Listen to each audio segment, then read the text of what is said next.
CNN, BBC, France, 24. I'm watching you all. I'm recording every lie. I'm archiving every distortion. I am Ibrahim Traore, and today I'm pulling off your masks. Yes, you heard correctly.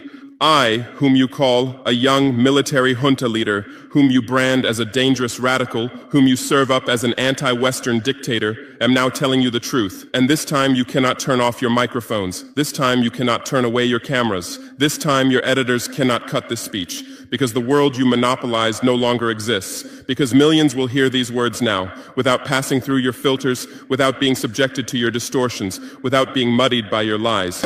I am 34 years old. Every day of my life, I grew up with your lies. As a child, I would watch Africa on television. Always the same images. Children with flies, dry lands, weapons, death. This is Africa, they told us.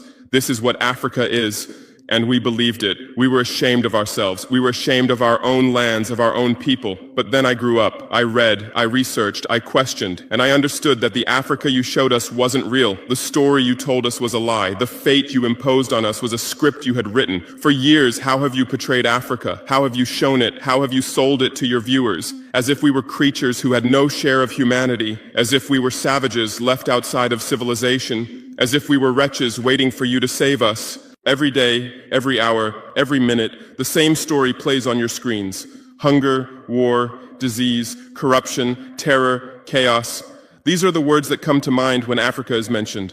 In your Africa dictionary, there are no other words. No hope, no success, no development, no resistance, no honor, no pride, no victory. So I ask you, New York Times, Washington Post, Guardian, Le Monde, have you ever made Africa's successes your headlines? How many times have you written about Rwanda's technology miracle? How many times have you shown Ethiopia's reforestation project? How many times have you praised Botswana's democratic success? How many times have you described Kenya's entrepreneurial ecosystem? No, because these don't fit your scenario. Your Africa cannot be successful. It cannot, because then how will you legitimize your exploitation? If it's not in need of help, how will you intervene? If it's not backward, how will you look down on it? Have you ever asked yourselves, has any editor sitting at their desk, any news director in a meeting, any columnist at their keyboard ever thought, why are the people of the world's richest lands poor? Here are the numbers for you, real numbers. Africa owns 70% of the world's cobalt reserves. Your cell phone, your computer, your electric car won't work without cobalt.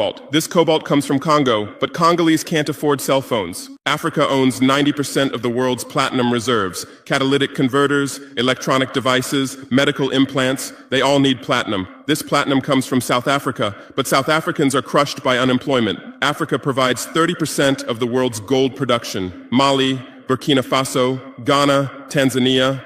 Gold flows like rivers from our lands. But our people swim in poverty. Africa supplies 65% of the world's diamond production.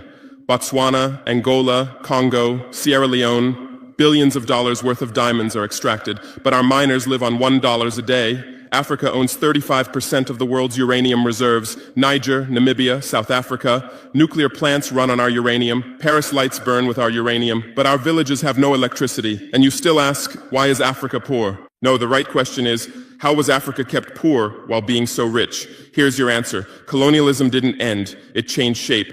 You used to come and occupy our lands. Now you come and establish companies. You used to take by force. Now you make agreements. You used to rule with the whip. Now you rule with credit. Let me give you concrete examples. With numbers, names, dates, but you'll never write about these. Glencore, Swiss-based mining giant, extracting cobalt in Congo. 2022 revenue, $256 billion. Tax paid to Congo, $500 million. That's 0.2%. Is this justice? Rio Tinto, British-Australian mining giant, extracting bauxite in Guinea, 20 million tons annually. What's left for Guinea? Environmental pollution and cancer.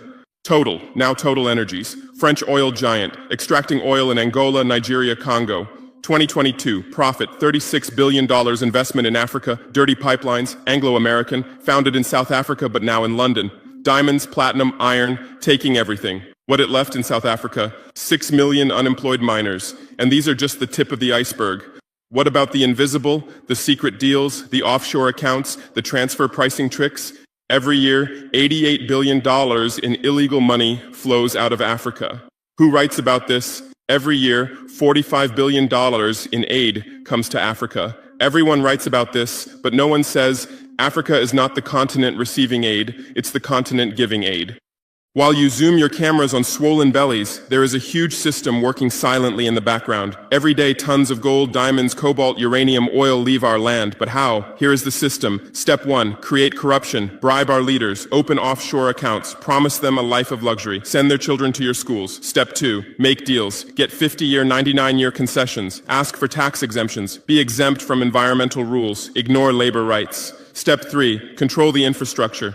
Take over ports, airports, railways, but only from the mine to the harbor. Don't build roads to the villages. Don't bring electricity to schools. Step 4, provide security. Set up private security companies. Arm them. Declare protesting. Step 5, silence the media.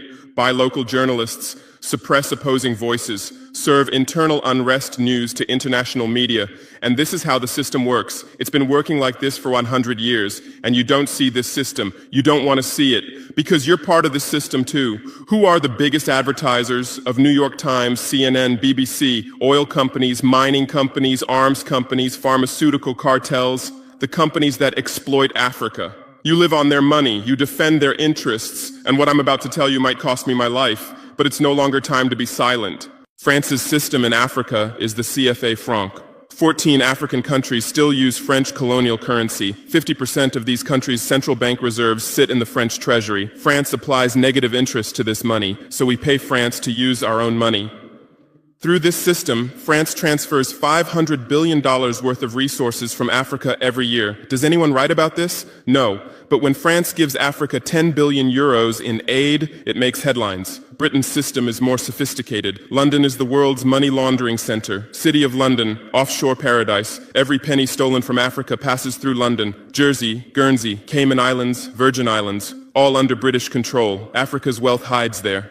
America's system is AFRICOM, Africa Command, 46 military bases on the continent. Official purpose, security. Real purpose, resource control.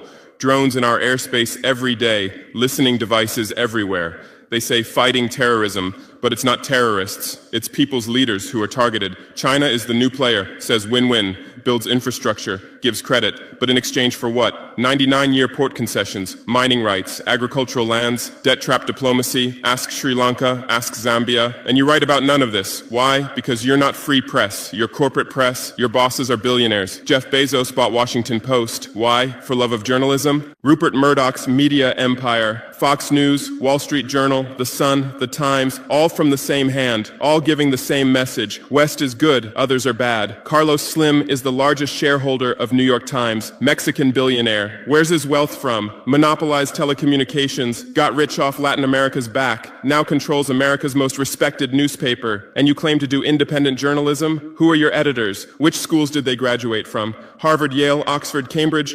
Always the same elite schools, always the same worldview, always the same prejudices. How are your reporters selected? How many languages does your Africa correspondent speak? French, English, that's all. Swahili, Hausa, Yoruba, Amharic, they don't know. They can't talk to the people. Your sources are always the same. Western diplomats, NGOs, experts, and then you come and lecture us. They killed Patrice Lumumba, January 12, 1961. CIA agent Larry Devlin confessed. Belgian mercenaries executed. They dissolved his body in acid, took his teeth as souvenirs. In 2022, that tooth was returned from Belgium to his family after 61 years. And what did you say then? Chaos in Congo. You didn't ask about the killers. You didn't investigate CIA documents. You didn't write about Belgium's crime. They killed Thomas Sankara, October 15, 1987. My hero, Africa's hope. Vaccinated 2.5 million children against measles and meningitis, planted 10 million trees, raised literacy rate from 13% to 73%, gave equal rights to women, banned FGM, ended corruption, sold Mercedes cars, used Renault 5, rejected IMF and World Bank. And most importantly, he said, we will not pay Africa's debts. We didn't make those debts. The puppets before us made them on behalf of colonizers. That's when he had to be killed, and they killed him. Who killed him? His best friend, Blaise Compaoré. With whose support? France. Want proof? Look at the Focart archives. Jacques Faucard, France's Africa Affairs advisor. Everything is written there. And what did you say? Military coup in Burkina Faso. You didn't write about Sankara's dreams. You didn't tell about his projects. You didn't show his successes. You just said, another dictator died, Muammar Gaddafi. Yes, he was a dictator. Yes, he was ruthless.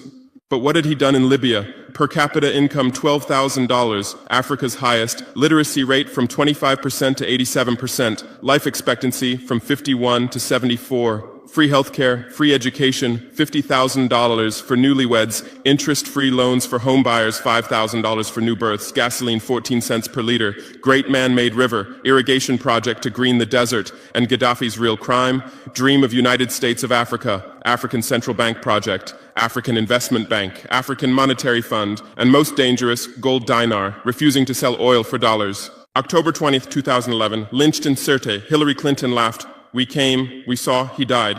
Now look at Libya. 3 different governments, endless civil war, ISIS, Al-Qaeda running wild slave markets exist. Even CNN showed in 2017, oil being looted, weapons depots emptied, spread across Sahel. Do you call this democracy? Do you call this freedom? Do you call this success? And whose turn is it now? Thanks for watching. If you are inspired by the courage and leadership of Captain Ibrahim Traore, don't forget to subscribe for more real stories of African changemakers. Like the video to support the message. Comment below. What do you think of his mission for Burkina Faso? Share this video to spread the word. Africa is rising. Be part of the change.